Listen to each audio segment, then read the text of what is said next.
Fala pessoal, bem-vindos à nossa segunda aula, módulo 1 do nosso curso Cripto do Zero.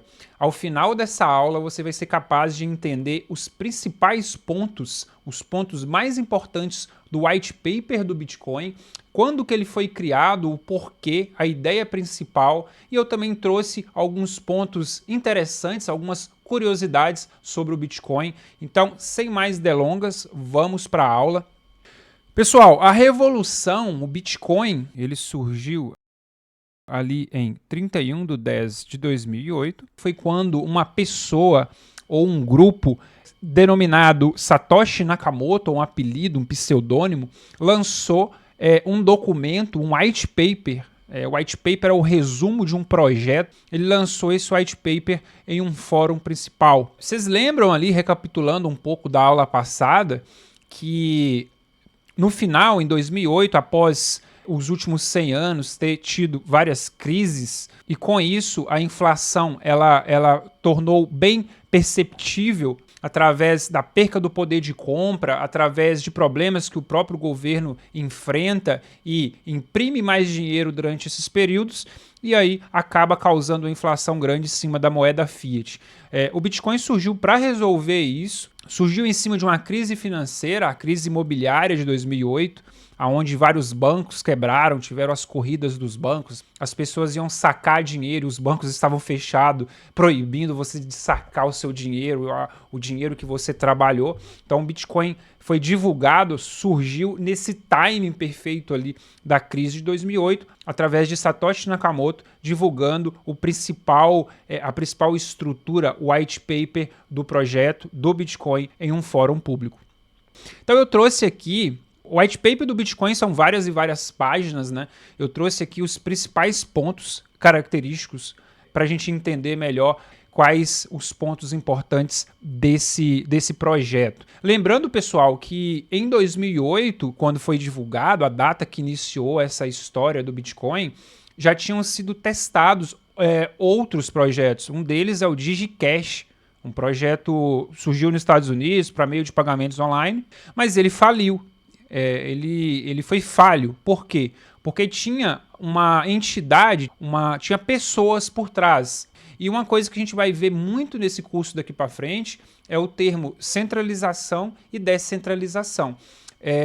O DigiCash, essa moeda digital, ela faliu logo de começo porque ela tinha pessoas por trás. A ideia de ter um meio de pagamento digital naquela época já era interessante, se não me engano foi na década de 90 surgiu esse DigiCash, mas o fato de ter alguém representando por trás fez com que o projeto não fosse para frente, o que é totalmente o contrário do Bitcoin, que a identidade é totalmente desconhecida. Então sim, já tinha criptógrafos, já tinha projetos, pessoas tentando fazer algo similar. A ideia principal do Bitcoin, do white paper do Bitcoin, era exatamente essa, permitir que criasse um sistema de meio de pagamento direto, online, eliminando ali a dependência de terceiros ou bancos centrais, né?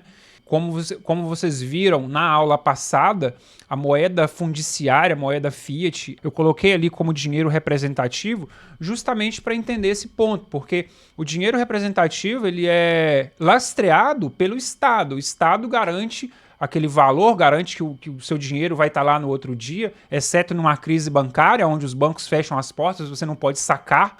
Toda essa ideia do Bitcoin ele surgiu nesse time, vale a pena aqui ressaltar esse ponto. Então a ideia aqui é criar algo que não dependesse de nenhuma entidade, de forma transparente, ninguém sabe quem criou, usando a tecnologia principal, a sua prova de trabalho para validar as transações. O Proof of Work, que é o principal meio de consenso, de validação de transações na blockchain do Bitcoin. Nós vamos ver isso em detalhes na próxima aula, a aula sobre blockchain. Eu deixei aqui uma aula única e separada somente sobre o tema blockchain, trouxe ali algumas blockchains, porque é algo extremamente importante, e nós vamos entrar nessa questão da prova de trabalho do Bitcoin. Mas isso era algo que tinha ali no seu white paper de forma resumida, e para finalizar o resumo dos principais pontos do white paper do Bitcoin, ele foi emitido com valor fixo de 21 milhões de unidades, introduzindo a ideia da escassez digital. Então, por isso que a ideia do Bitcoin é uma moeda, um meio de troca, uma reserva de valor em cima de algo que coloca a característica de escassez digital. E para ter uma escassez, ela tem que ser limitada. Diferente do dinheiro fundiciário, seguindo ainda a ideia da aula passada, o governo ele imprime dinheiro sempre, principalmente nas crises, como eu disse na aula passada. Aqui não. Aqui nós temos a ideia de algo público, transparente, eliminando a dependência de instituições centralizadas e que colocasse ali um limite, um cap de 21 milhões, no caso aqui de unidades, que podem ser mineradas. Então, assim, hoje você me pergunta, mas existe 21 milhões de bitcoins? Vão existir? Não, provavelmente não. Muito desse capital em Bitcoin já emitido, já minerado, foi perdido. A gente sabe, dá para ver várias histórias de pessoas que perderam dezenas, centenas em Bitcoin por algum motivo, lá atrás, guardava de uma forma irresponsável e aí perderam esse valor, pessoas que vieram a falecer, enfim, perderam esse valor de Bitcoin. Então hoje a quantidade máxima de Bitcoin que deve ter circulando no mercado com certeza é menor, 20% menor, 30% menor, mas não é 21 milhões. A ideia principal aqui é que esse número ele tende a diminuir e não a aumentar. Não pode ser impresso, não pode ser minerado mais do que 21 milhões de unidades de Bitcoin. E aí, trazendo alguns pontos característicos, nós temos aqui do lado esquerdo uma frase que foi colocada no primeiro bloco minerado de Bitcoin, lá em 3 de janeiro de 2009. Então, Satoshi Nakamoto divulgou o white paper em um fórum. E 3 de janeiro tivemos ali o primeiro bloco do Bitcoin sendo minerado com uma frase escrita, abre aspas, The Times, janeiro 3 de 2009, Chancellor on brink of second bailout for banks.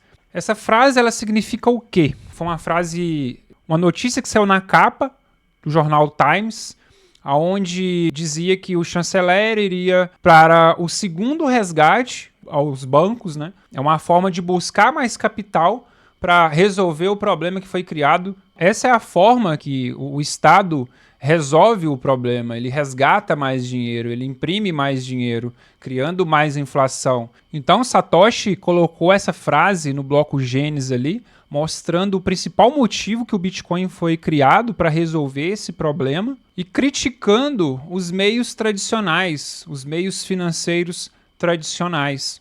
E aí, 11 de janeiro de 2009, alguns dias depois, isso também faz parte da história do Bitcoin, uma quantidade de 10 Bitcoins foi enviadas da carteira do Satoshi Nakamoto para o Ralph Finney, que era um desenvolvedor de software e defensor da criptografia americano, ele já faleceu. Foi um cara que apoiou o Bitcoin no começo ali. E nessa data, do dia 11 de janeiro, a carteira do Satoshi Nakamoto envia 10 Bitcoins para ele. Por isso que tem várias teorias que Ralph Finney foi o criador do Bitcoin. E aí o que acontece? Essa transação foi feita, a gente pode acompanhar, a gente pode ver. Uma vez escrita, ela não pode ser removida ou editada. A blockchain ela é imutável. Uma das características da blockchain é ser imutável.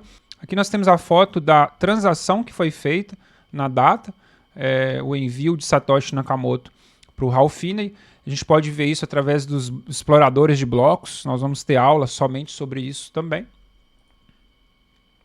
E lá em 22 de maio de 2010, nós tivemos a primeira compra feita utilizando o Bitcoin, que foi uma transferência de 10 mil Bitcoins pagando 2 pizzas. Por isso que nós temos aí o Bitcoin Pizza Day, registrando aí o começo de uma história sendo criada, tá? Então, essa foi a aula uma aula introdutória ao Bitcoin, trazendo aqui algumas curiosidades. Na próxima aula, aula 3, nós vamos falar sobre blockchain, a principal tecnologia por trás da blockchain do Bitcoin. Nos vemos na próxima aula.